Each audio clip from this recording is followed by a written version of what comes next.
We are reading the Epic of Gilgamesh tonight, and for the foreseeable future, a couple of weeks, I would think, a couple of weeks. This will be week one. It's good stuff, exciting stuff. While we wait for everyone to come, though, what's going on? Good old Matt Gaetz, out of the running. Concerns about males and girls sports not worthy of debate is right-wing propaganda. Interesting. Jen Psaki. For all the negative things you could say about her as a human, she was good at her job. She was good at her job. That's for sure. She filled that role pretty well. Pretty well. You've got to be good at being dishonest to be a White House press sec. Christian girl rescued from forced marriage to elderly Muslim man. Wonder how that all went. Catholic Health Share Ministry urges Trump to make changes to U.S. healthcare system. I think we all hope for that. A Christian group warns that proposed Australian online misinformation law risks limiting free speech. Shocking. Our Australian friends really went off the deep end there during COVID. It seemed like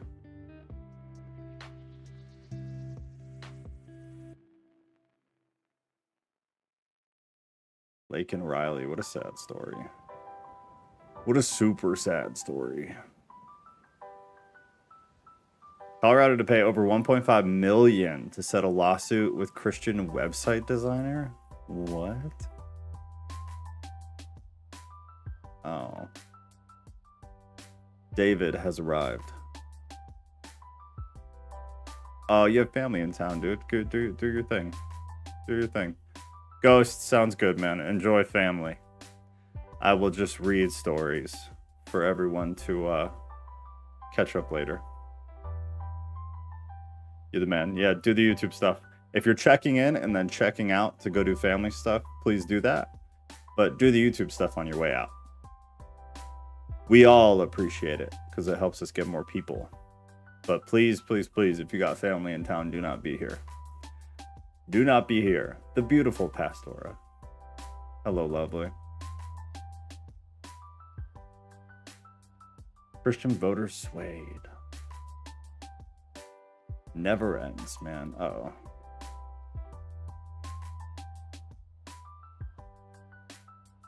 Voice channel is open. This is kind of perfect timing, honestly, because for the next few weeks, things are going to be weird. And then at the end of December, things will be weird again. So these are good fillers of time. She's the queen of emojis.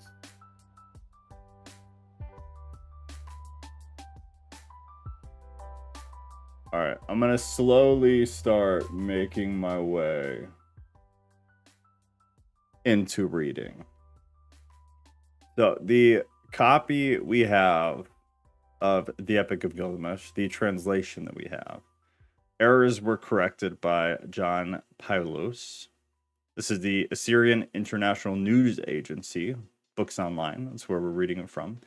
And it was put together by N.K. Sanders, who I looked into a little bit and seemed legit enough for our purposes. I think 3 weeks. That's my projection. 3 weeks, and we'll be in and out of this. The prologue. I will proclaim to the world the deeds of Gilgamesh. This was the man to whom all things were known. This was the king who knew the countries of the world. He was wise. He saw mysteries and knew secret things. He brought us a tale of the days before the flood. He went on a long journey, was weary, worn out with labor. Returning, he rested. He engraved on a stone the whole story. Some familiarity there already. When the gods created Gilgamesh, they gave him a perfect body. Shamash, the glorious sun, endowed him with beauty. Adad, the god of the storm, endowed him with courage. The great gods made his beauty perfect. surpassing all others, terrifying like a great wild bull. 2/3 they made him God, and 1/3 they made him man, which is similar to other Egyptian stories that eventually we'll get to also. And you'll be able to see the parallel because there's quite a bit. In Uruk, he built walls, a great rampart, and the temple of blessed Aena for the god of the firmament, Anu, and for Ishtar, the goddess of love. Look at it still today. The outer wall where the cornice runs, it shines with the brilliance of copper, and the inner wall, it has no equal. Touch the threshold, it is ancient. Approach Aena, the dwelling of Ishtar, Our Lady of Love and War, the like of which no latter-day king, no man alike can equal. Climb upon the wall of Uruk, walk along it, I say, regardless the foundation, terrace, and examine the masonry. It is not burnt brick, is it not burnt brick and good? The 7 sages laid the foundation. Hey, Tampa. So they give us a map. Stretch of the ancient Near East of the Epic of Gilgamesh. The thing to keep in mind is these are also important locations for biblical history. We have the Red Sea, the Mediterranean Sea, the Black, Caspian, the Persian Gulf. Important stuff. Modern day Iraq, modern day Saudi Arabia. A map to have for other things as well. The coming of Enkidu. Gilgamesh went abroad in the world, but he met with none who could withstand his arms till he came to Uruk. But the men of Uruk muttered in their houses. Gilgamesh sounds the tocsin for his arguments. His arrogance has no bounds by day or night. No son is left with his father, for Gilgamesh takes them all, even the children. Yet the king should be a shepherd to his people. His lust leaves no virgin to her lover, neither the warrior's daughter nor the wife of the noble. Yet this is the shepherd of the city, wise, comely, and resolute. These are the mutterings of the men of Uruk. David, you are the best reader in the world. I sound like I smoked cigarettes for many years, because I did, but not for many years, for like a handful of years. But I sound like I've been smoking for the past 82 years, but I appreciate it. Thank you very much. I should try to find a job reading audiobooks. As long as I have time to learn how to pronounce things properly, because I don't read out loud. It's never been something I've really done until you guys. The mutterings of the Uruk people. We don't have phone books anymore. No, we don't. Those are the good old days when you had to actually look in a phone book to call a company. The kids will never know. The kids will never know. They just get to Google something and then call. And all these choices, man. The phone book, it's like if you were in the phone book, you were getting business. If you were not in the phone book, you didn't really exist. Word of mouth only? Good luck. Good luck. I remember when the phone book would come, when the salespeople would come. Because you could get the coupons along with the phone book back in the day. And so they'd try to sell you that. Now they're just trying to sell you solar. The gods heard their lament. The gods of heaven cried to the Lord of Uruk, to Anu, the god of Uruk. A goddess made him strong as a savage bull. None can withstand his arms. None can withstand his arms. So did he have like really sexy biceps or something? None could withstand his arms. No son is left with his father, for Gilgamesh takes them all. In the previous paragraph, they're talking about how Gilgamesh takes the daughters and the children. Now Gilgamesh takes them all, the sons included. And is this the king, the shepherd of his people? His lust leaves no virgin to her love, neither the warrior's daughter nor the wife of the noble. They're reiterating here. When Anu had heard their lamentation, the gods cried to Aruru, the goddess of creation. You made him, O Aruru. Now create his equal. Let it be as like him as his own reflection, his second self, stormy heart, for stormy heart. Let them contend together and leave Uruk in quiet. So make a deity that will oppose him in likeness, so they can get the heck out of Uruk and leave everybody alone. Quit taking the children. So the goddess conceived an image in her mind, and it was the stuff of Anu of the firmament. She dipped her hands in the water and pinched off clay. She let it fall in the wilderness, and noble Enkidu was created. There was virtue in him of the god of war, of Ninurut, Ninurta himself, Ninurta. His body was rough. He had long hair like a woman's. It waved like the hair of Nisaba, which was the goddess of corn. His body was covered with matted hair, like Samugan's, the god of cattle. He was innocent of mankind. He knew nothing of the cultivated land. Enkidu ate grass in the hills with the gazelle and lurked with wild beasts at the waterholes. He had joy of the water with the herds of wild game. But there was a trapper who met him one day face to face at the drinking hole, where the wild game had entered his territory. On 3 days, he met him face to face, and the trapper was frozen with fear. He went back to his house with the game that he had caught, and he was dumb, benumbed with terror. His face was altered like that of one who has made a long journey. With awe in his heart, he spoke to his father. Father, there is a man, unlike any other, who comes down from the hills. He is the strongest in the world. He is like an immortal from heaven. Haha. He ranges over the hills with wild beasts and eats grass. The ranges through your land and come down to the wells. I am afraid and dare not go near him. He fills in the pits which I dig and tears up my traps set for the game. Filling in the pits is literal, just to be clear. He's kicking dirt back in the hole traps that he's making. He helps the beasts to escape, and now they slip through my fingers. His father opened his mouth and said to the trapper, My son, in Uruk lives Gilgamesh. No one has ever prevailed against him. He is strong as a star from heaven. Go to Uruk, find Gilgamesh, extol the strength of this wild man. Ask him to give you a harlot, a wanton, from the temple of love. That's exactly what it sounds like. Return with her and let her woman's power overpower this man. What truth this story speaks. When next he comes down to drink at the well, she will be there, stripped naked. And when he sees her beckoning, he will embrace her. And then the wild beasts will reject him. So, because he's been out in the field, like eating with them, right? So being one of them, he's in their zone, so they accept him. So the plan will cause the beasts to know that he is not one of them, and therefore reject him. Now the trapper returned, taking the harlot with him.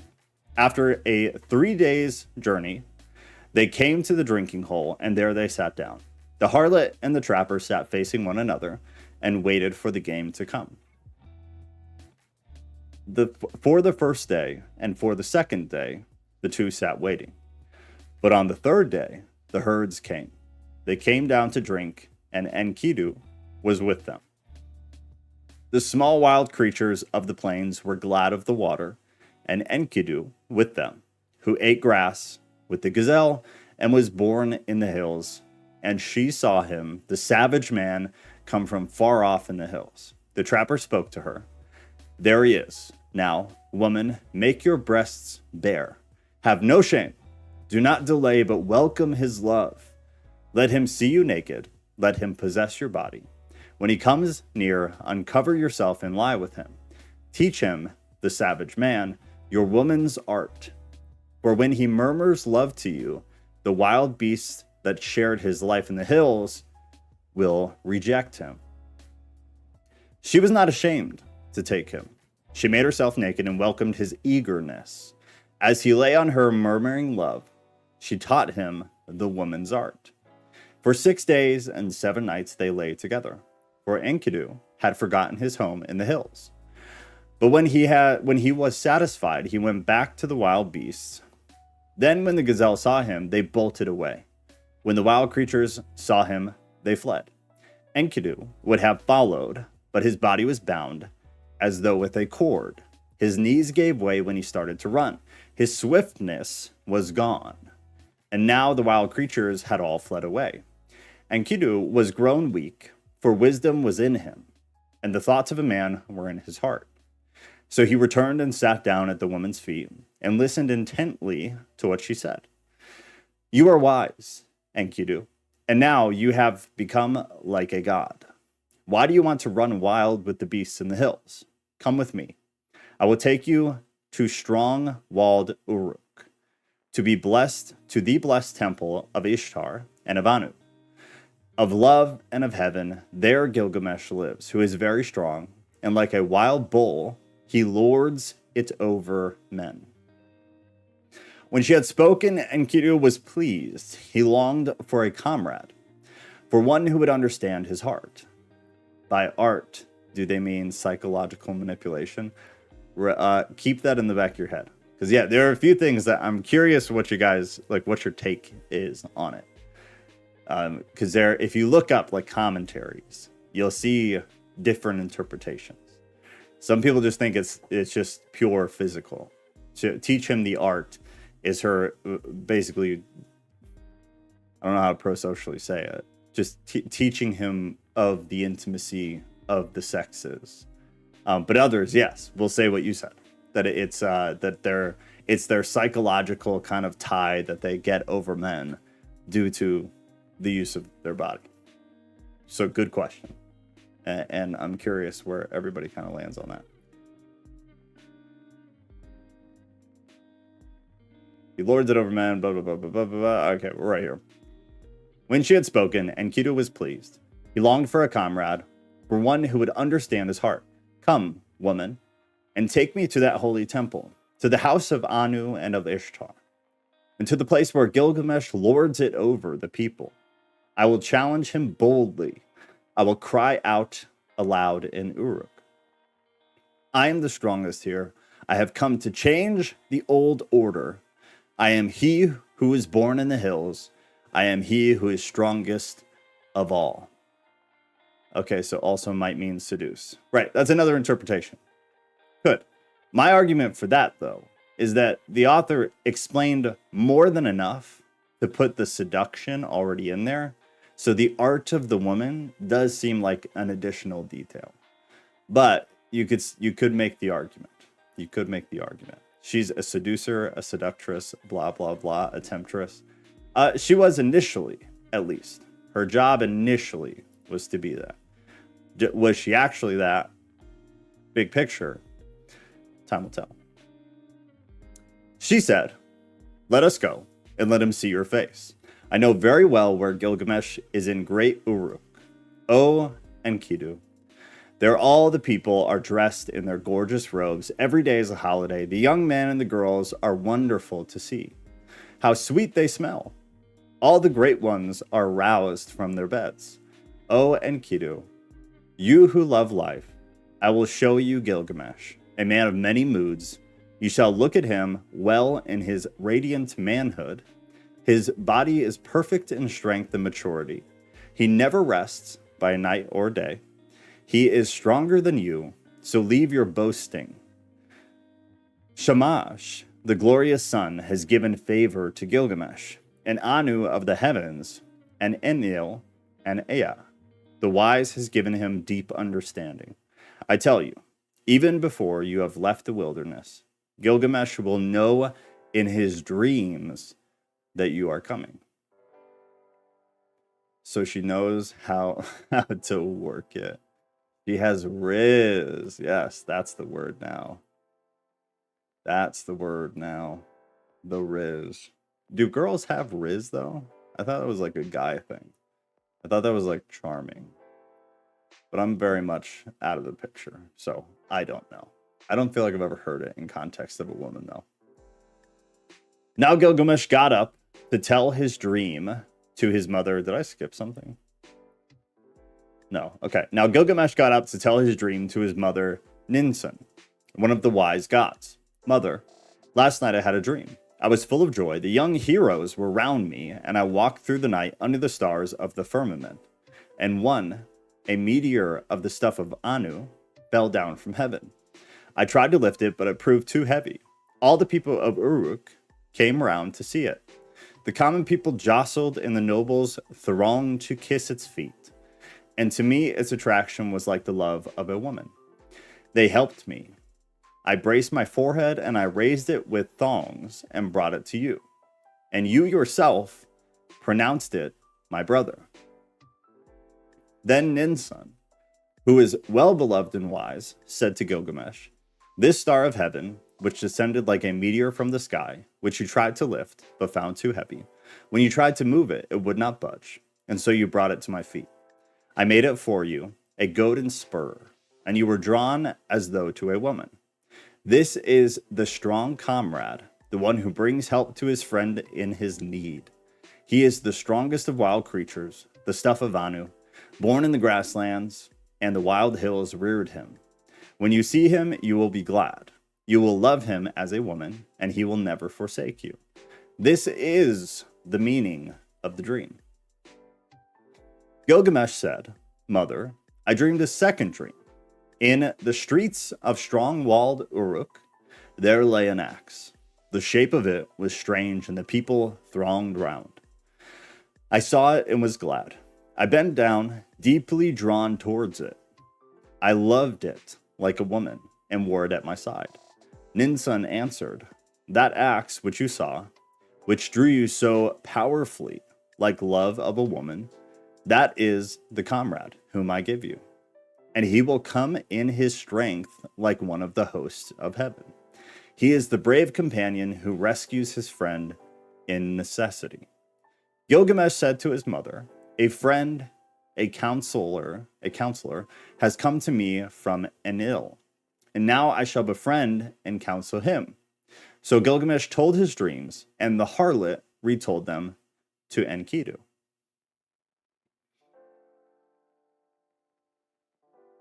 Charisma is what Riz is. Okay, that's what I thought. Because it's like charisma, like that's where I came from, right? I don't know what it is, and I ain't got it. Clearly, it can get people in trouble. But Riz? I feel like Riz gets a lot of people in trouble. I want to share mine with you. I got a lot of it. How does one attain Riz? And now she said to Enkidu, when I look at you, you have become like a god. Why do you yearn to run wild again with the beasts in the hills? Get up from the ground, the bed of a shepherd. He listened to her words with care. It was good advice that she gave. She divided her clothing in two, and with the one half she clothed him, and with the other herself. And holding his head, she led him like a child to the sheepfolds, into the shepherd's tent. There all the shepherds crowded around to see him. They put down bread in front of him, but Enkidu could only suck the milk of wild animals. He fumbled and gaped at a loss what to do or how he should eat the bread and drink the strong wine. Then the woman said, Enkidu, eat bread, it is the staff of life. Drink the wine, it is the custom of the land. So he ate till he was full and drank strong wine, 7 goblets, which is a lot. He became merry, his heart exulted, and his face shone. He rubbed down the matted hair of his body and anointed himself with oil. Enkidu had become a man. But when he had put on man's clothing, he appeared like a bridegroom. He took arms to hunt the lions so that the shepherds could rest at night. He caught wolves and lions, and the herdsmen lay down in peace. For Enkidu was their watchman. The strong man who had no rival. Shares virtual Riz. New Batman villain idea, the Rizzler. Dude, for one weekend, I don't know. I don't like flip through Instagram often, but one weekend I had Instagram open and I stumbled upon the page of a young gentleman who was writing songs using what is Gen Z, right? It's their talk, I think. Gen Z speak. And it was not parody. It wasn't supposed to be a joke. It's very much serious. And the level of embarrassment that I felt for him, I was like blushing because I was so embarrassed listening to the stuff. There is a portion of this generation that is so lost. They are so broken. They need Jesus so bad. We have to do something. It was astonishing and painful. Hey, Mikkel. Okay. He was merry, living with the shepherds, till one day, lifting his eyes, he saw a man approaching. He said to the harlot, "Woman, fetch that man here. Why has he come? I wish to know his name." She went and called the man, saying, "Sir, where are you going on this weary journey?" The man answered, saying to Enkidu, "Gilgamesh has gone into the marriage house and shut out the people. He does strange things in Uruk, the city of great streets. At the roll of the drum, work begins for the men, and work for the women. Gilgamesh, the king, is about to celebrate marriage with the queen of love, and he still demands to be first with the bride, the king to be first and the husband to follow. For that was ordained by the gods from his birth, from the time the umbilical cord was cut. But now the drums roll for the choice of the bride, and the city groans." At these words, Enkidu turned white in his face. "I will go to the place where Gilgamesh lords it over the people. I will challenge him boldly, and I will cry aloud in Uruk. I have come to change the old order, for I am the strongest here." He said this before, and the harlot had kind of schooled him and told him, like, "Hey, little brother, I don't know if that's a great idea. Gilgamesh is kind of a badass." So we'll see how this goes. Now, Enkidu strode in front of the woman, followed behind. He entered Uruk, that great market, and all the folk thronged round him, where he stood in the street in strong-walled Uruk. But an arrogant badass. Well, no, Enkidu's being the arrogant one. Well, I guess, no, you have fair. They're both arrogant.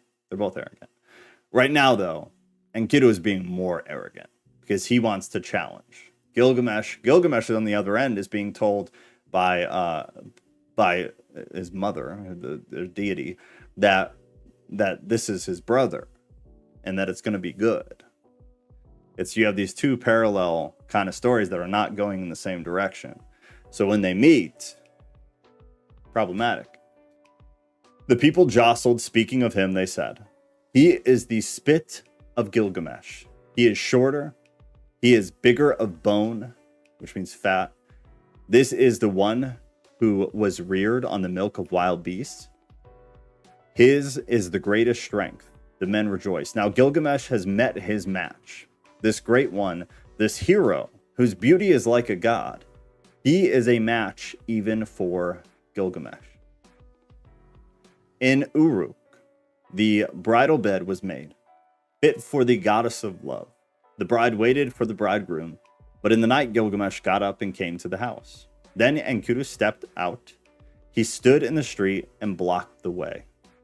Mighty Gilgamesh came on, and Enkidu met him at his gates. He put out his foot and prevented Gilgamesh from entering the house. So they grappled, holding each other like bulls. They broke the doorposts, and the wall shook. They snorted like bulls locked together. They shattered the doorpost, and the walls shook. Gilgamesh bent his knee, with his foot planted on the ground, and with a turn, Enkidu was thrown. Then immediately his fury died. When Enkidu was thrown, he said to Gilgamesh, "There is not another like you in the world.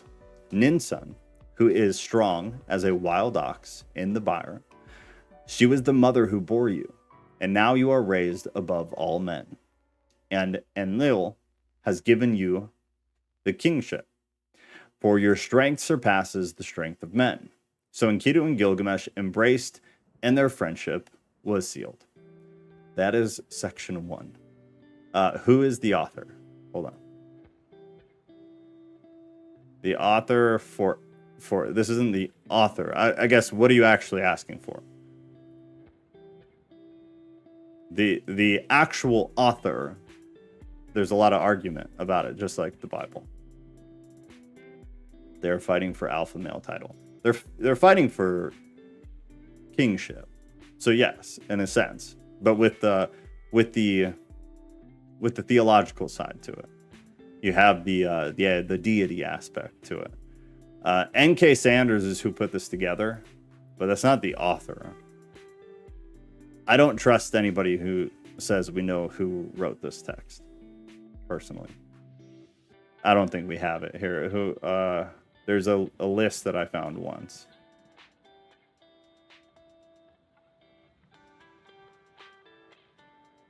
Yeah, so here, I'll put it in here. There's a priest that it's attributed to. I'm not 100% on it. And I can't tell you why. I'd have to look again. But when I was super into Mesopotamian literature, I obviously went down the rabbit hole of authorship for this and their creation story and a few other things. I was never satisfied. I felt like there wasn't enough to prove it. But that is who it's commonly attributed to.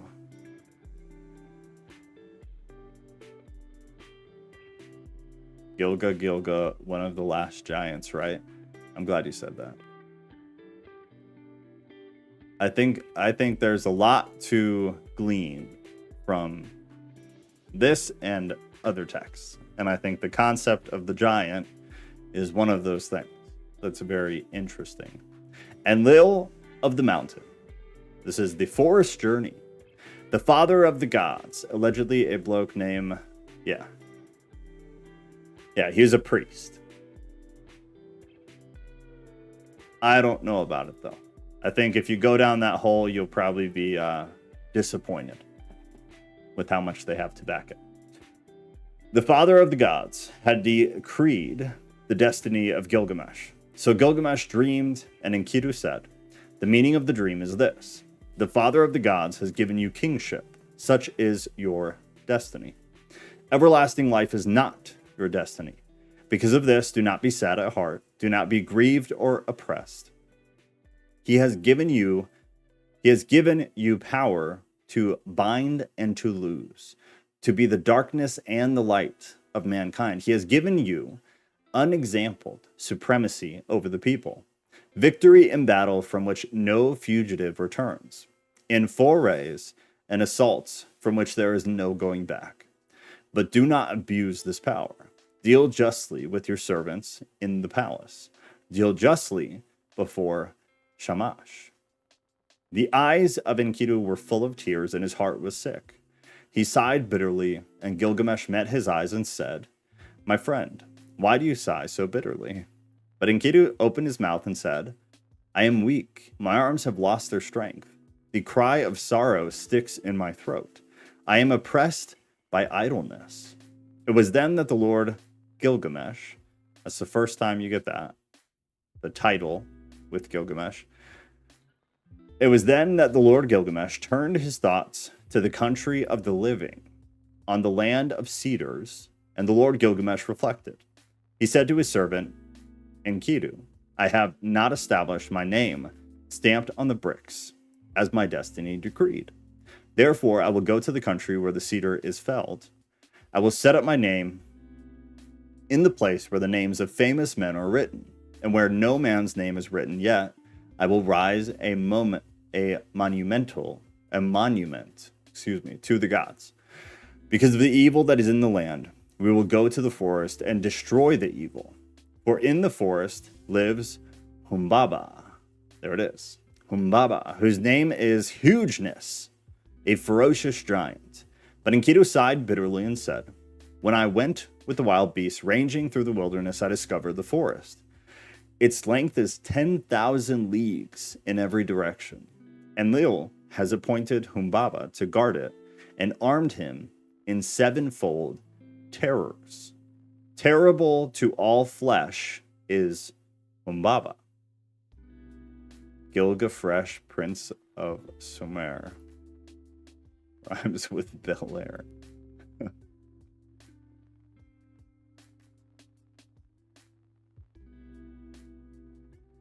Maybe the Nephilim toddler grew up. 17 feet tall. What? Oh, how tall is Gilgamesh? Got it. Prince of Bel Air. Terrible all flesh is Humbaba. When he roars, it is like the torrent of the storm. His breath is like fire. His jaws are death itself. He guards the cedars so well that when the wild heifer stirs in the forest, though she is 60 leagues distant, he hears her. What man would willingly walk into the country and explore its depths? I tell you, weakness overpowers whoever goes near it. It is not an equal struggle when one fights with Humbaba. He is a great warrior, a battering ram.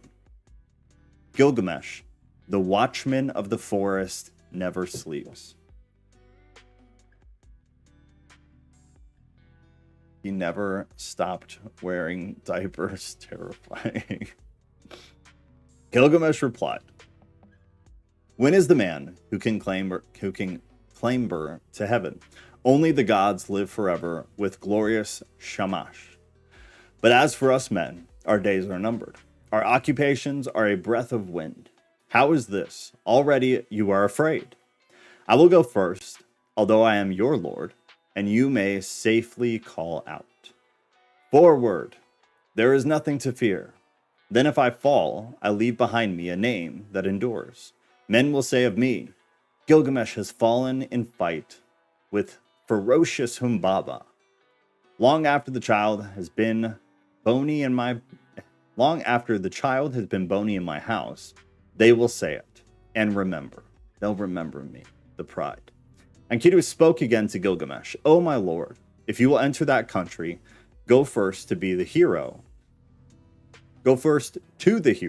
Shamash. Tell the sun god, for the land is his. The country where the cedar is cut belongs to Shamash. Humbaba keeps showing up in our dreams. What do you mean? Humbaba keeps showing up in a handful of things that we've been doing lately. Gilgamesh took up a kid, white without spot, and a brown one with it. He held them against his breast, and he carried them into the presence of the sun. He took in his hand his silver scepter, and he said to glorious Shamash, I am going to that country, O Shamash, I am going. My hands supplicate, so let it be well with my soul, and bring me back to the quay of Uruk. Grant, I beseech, your protection, and let the omen be good. Glorious Shamash answered, Gilgamesh, you are strong, but what is the country of the living to you? Dreams of paradise. Got it. Got it. Don't you mean nightmares, Rodriguez said. O Shamash, hear me, Shamash. Let my voice be heard. Here in the city, man dies, oppressed at the heart. Man perishes with despair in his heart. I have looked over the wall, and I see the bodies floating on the river, and that will be my lot also. Indeed, I know it is so. For whoever is tallest among men cannot reach the heavens, and the greatest cannot encompass the earth. Therefore I would enter that country, because I have not established my name stamped on brick as my destiny decreed. I will go to the country where the cedar is cut. I will set up my name where the names of famous men are written, and where no man's name is written. I will raise a monument to the gods. The tears ran down his face, and he said, Alas, it is a long journey that I must take to the land of Humbaba.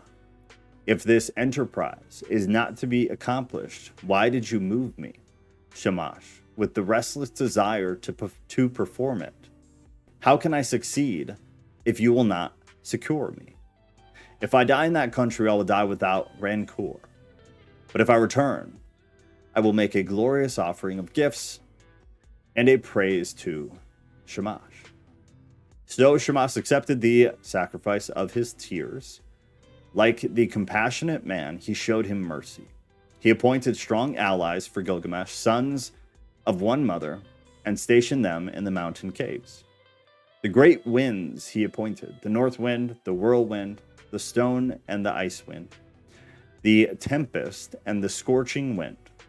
Like vipers, like dragons, like a scorching fire, like a serpent that freezes the heart, a destroying flood, and the lightning's fork, such were they, and Gilgamesh rejoiced.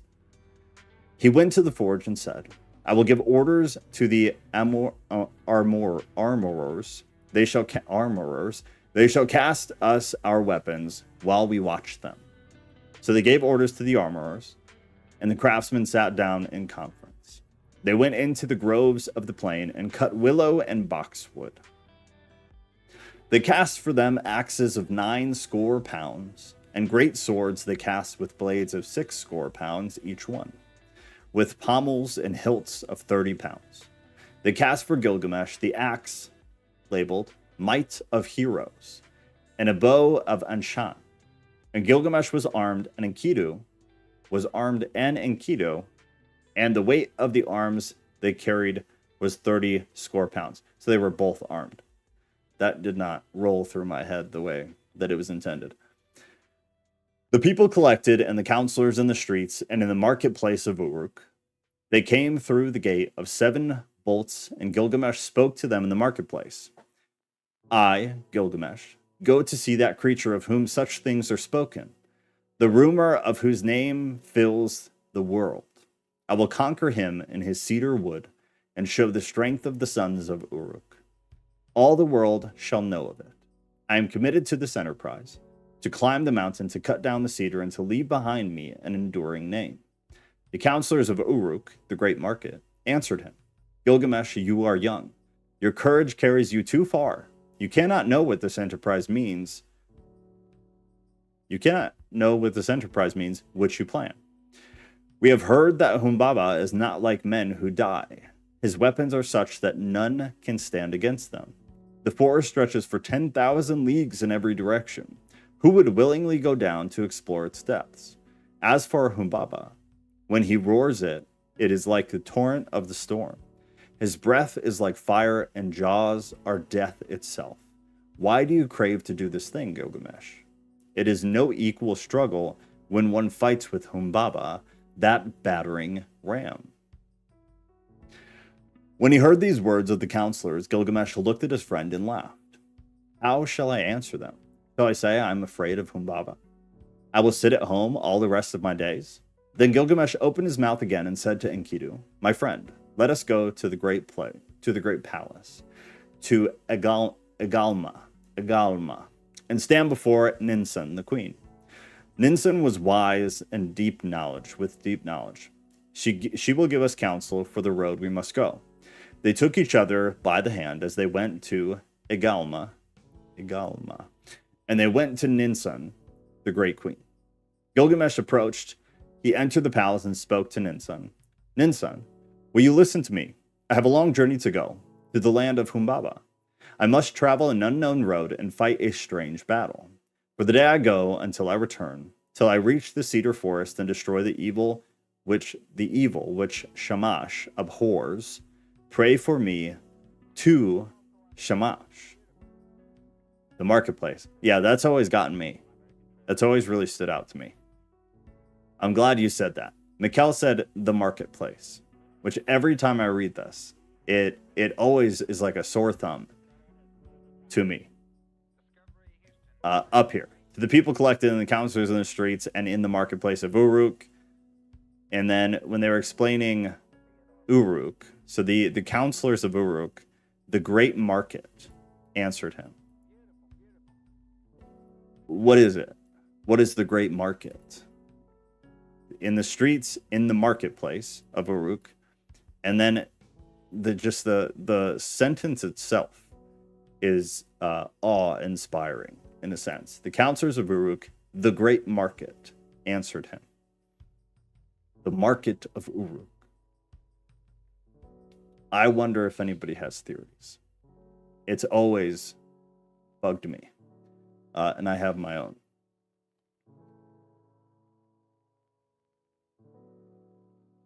Here? Pray for me to Shamash. Okay, we're right here. Ninsun went into her room and put on a dress becoming to her body. She put on jewels to make her breasts beautiful. She placed a tiara on her head, and her skirts swept the ground. Then she went up to the altar of the sun. Standing upon the roof of the palace, she burnt incense and lifted her arms to Shamash as the smoke ascended. O Shamash, why did you give this restless heart to Gilgamesh, my son?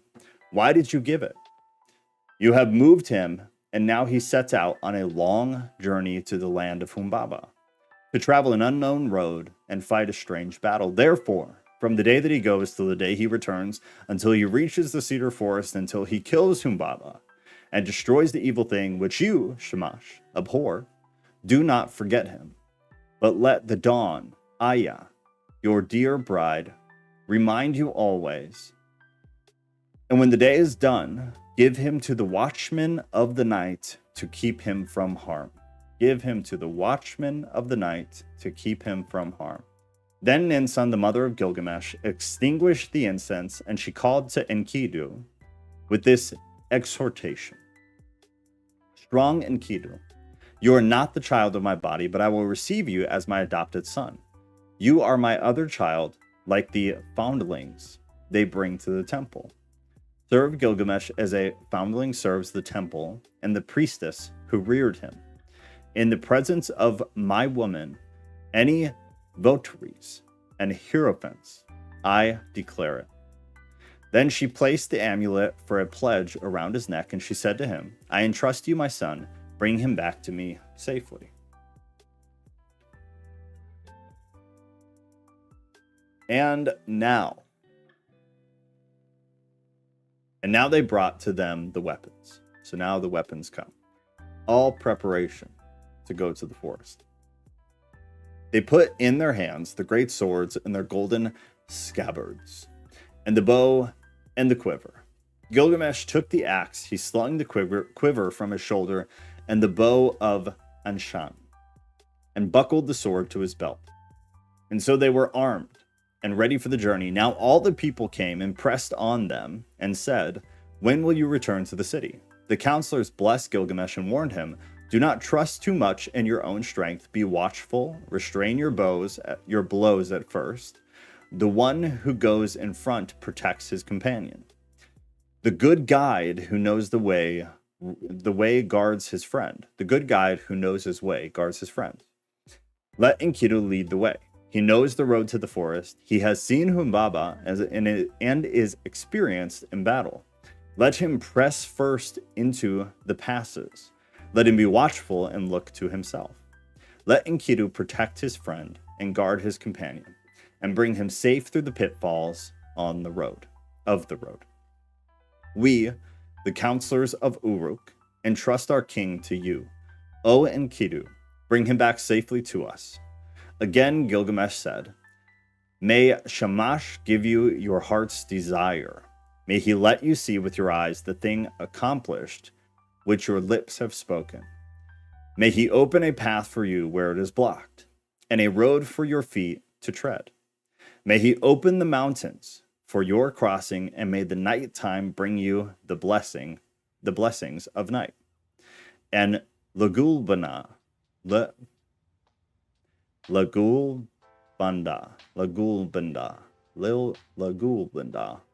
that one I don't have.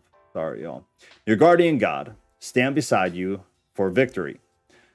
May you have victory in the battle as though you fought with the child.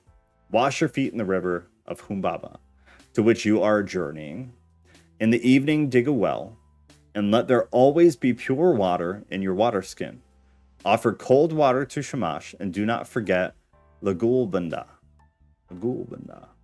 I'll have to look that one up when we're done.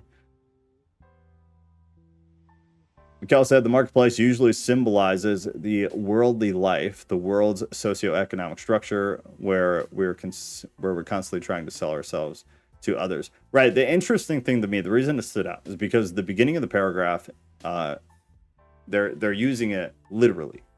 So they're talking about the literal marketplace, because that would be where they would meet to do this. Just like in the Bible, when messages were taken to people at cities. Like after the two brothers in Genesis, when they had made the deal, and the people who had committed the sin against the daughter thing I don't want to say, the essay, and they went back to their people at the town, they met them all at the gate.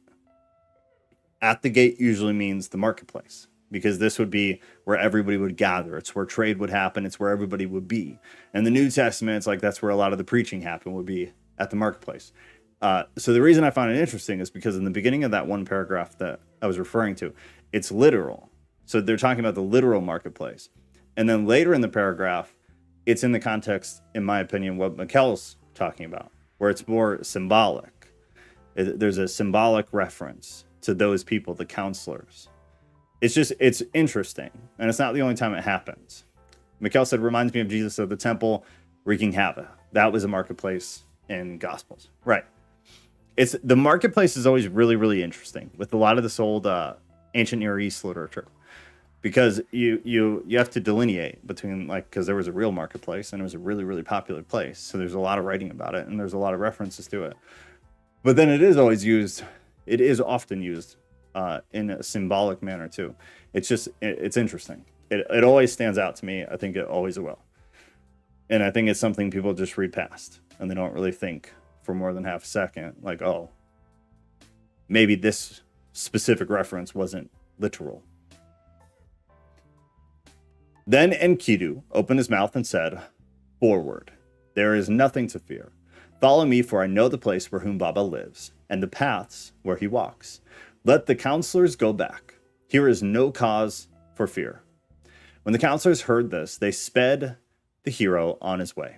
Go, Gilgamesh. May your guardian god protect you on the road and bring you safely back to the quay of Uruk. After 20 leagues, they broke their fast. After another 30 leagues, they stopped for a night. 50 leagues they walked in one day. In 3 days, they had walked as much a journey of a month and 2 weeks. In 3 days, a month and 2 weeks, they crossed 7 mountains before they came to the gate of the forest. Excuse me. Then Enkidu called out to Gilgamesh, do not go down into the forest. When I opened the gate, my hand lost its strength. Gilgamesh answered him, dear friend, do not speak like a coward. Have we got the better of so many dangers and traveled so far to turn back at last? You, who are tried in wars and battle, hold close to me now, and you will feel no fear of death. Keep beside me, and your weakness will pass. The trembling will leave your hand.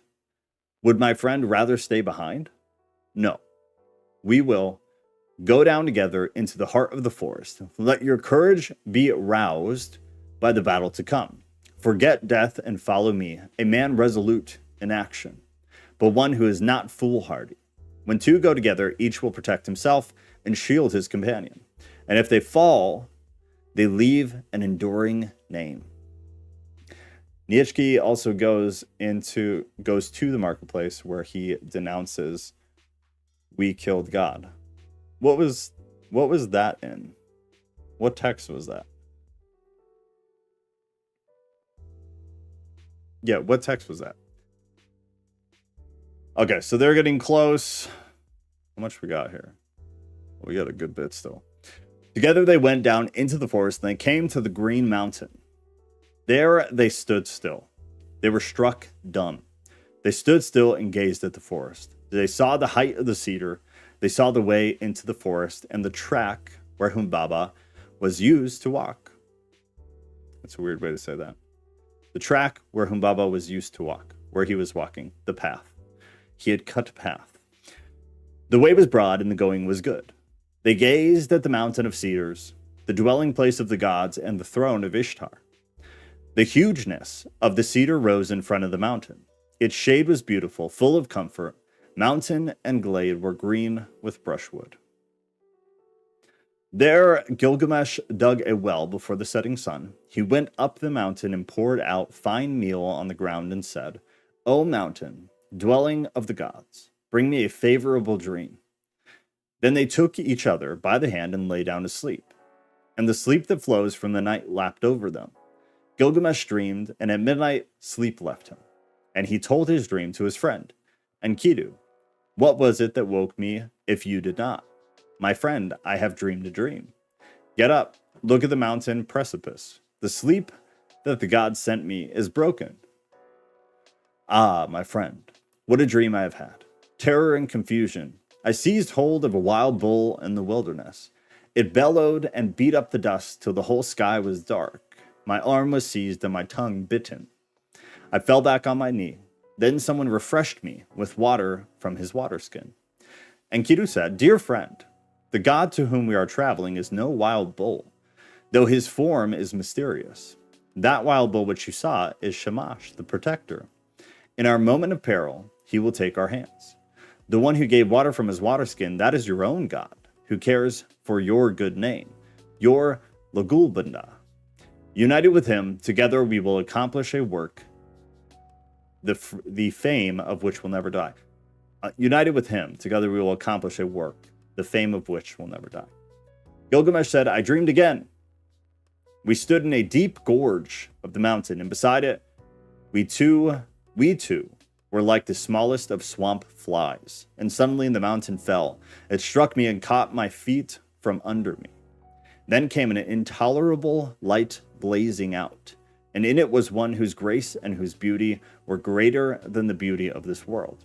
He pulled me out from under the mountain. He gave me water to drink, and my heart was comforted, and he set my feet on the ground. Then Enkidu, the child of the plains, said, Let us go down from the mountain and talk this thing over together.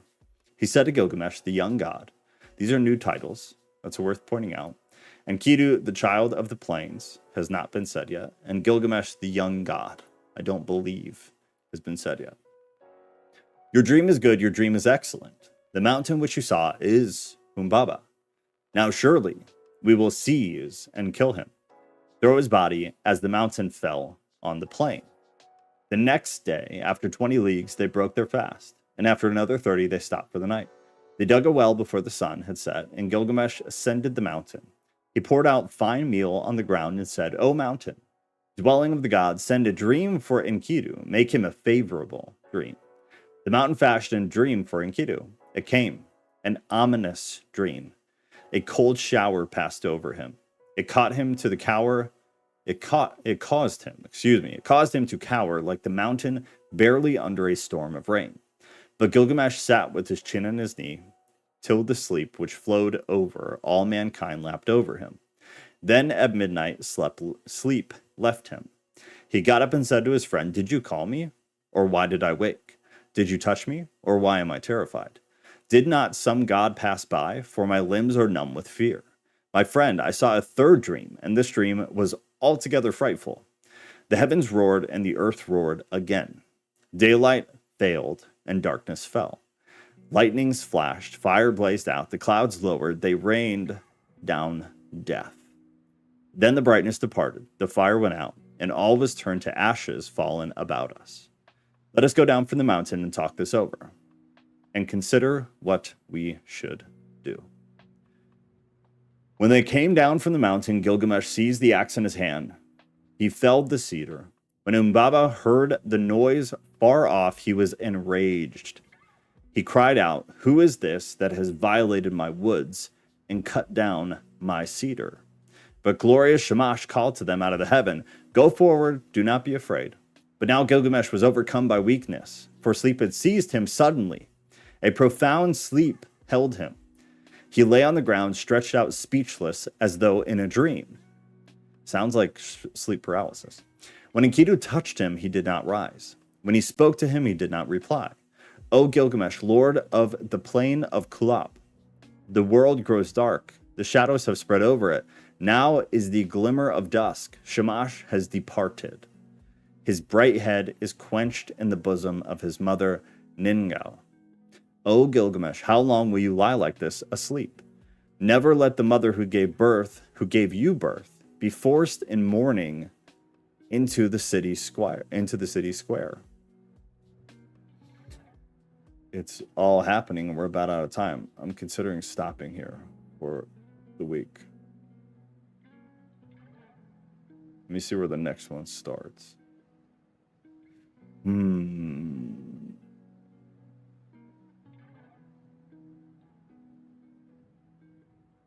Yeah, I think we're going to stop here. I think we're going to wait. So we actually did really good. We're on 15 out of realistically like 30.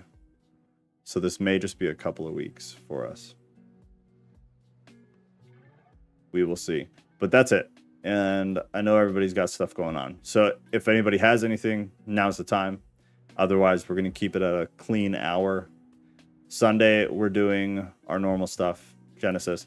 If you're watching this later and you're not a part of our group and you have no idea what I'm talking about, there's a link to the Discord pinned in the live chat. There's also a link in the description of the video. It's a community of beautiful people. I don't really need to say anything else. Just join, check it out. If you don't like it, you can leave. But when you get there, to be able to see what we're doing all the time, we do 3 of these streams a week. Thursday, tonight, is the Apocrypha normally. It's just really anything extra canonical, anything outside of the Bible. That's Thursday. So we're reading the Epic of Gilgamesh, and then we're going back to the Book of Giants, which is out of the Apocrypha. Sundays, we do straight up Bible out of the canon, and Tuesdays, we do topic discussions that are voted on in Discord, which it looks like so far Tuesday is going to be fear of death and dying, which is a really, really good topic. So that'll be good. That'll be good stuff. Lucio said, good point. Sleep paralysis is terrifying. That's what it sounds like, though, right? It's a pretty accurate description if you were to describe sleep paralysis. And it only gets better. And I love that anytime I read any of this stuff, I either notice something that I never noticed before, or I remember something that I hadn't thought about when I've thought about the past times that I've read a lot of this stuff. And it's always super exciting because I am 100% a loser and a geek for weird ancient texts. So with that, I love y'all, and I'm going to go eat because Kat made stew and it smells real, real good. It smells real, real good. So I'm going to go eat. I'll see y'all Sunday night. I hope everybody has a good couple of days. Enjoy time off if you're getting time off. If you're not, I'm sorry, but I feel your pain. Love y'all, love y'all. Goodbye. Pastor is such a doll. Such a doll. Hey, but when we get done, do the YouTube stuff too. Let's get new people in here. Do the YouTube stuff, and then when I shut the stream off, just leave an emoji in the comments. Not the live chat, the regular video comments. If we all did that, it helped get this stuff pushed out further. So we'll get more people here. So do YouTube stuff. Be good. Be helpful. Love y'all. Good night.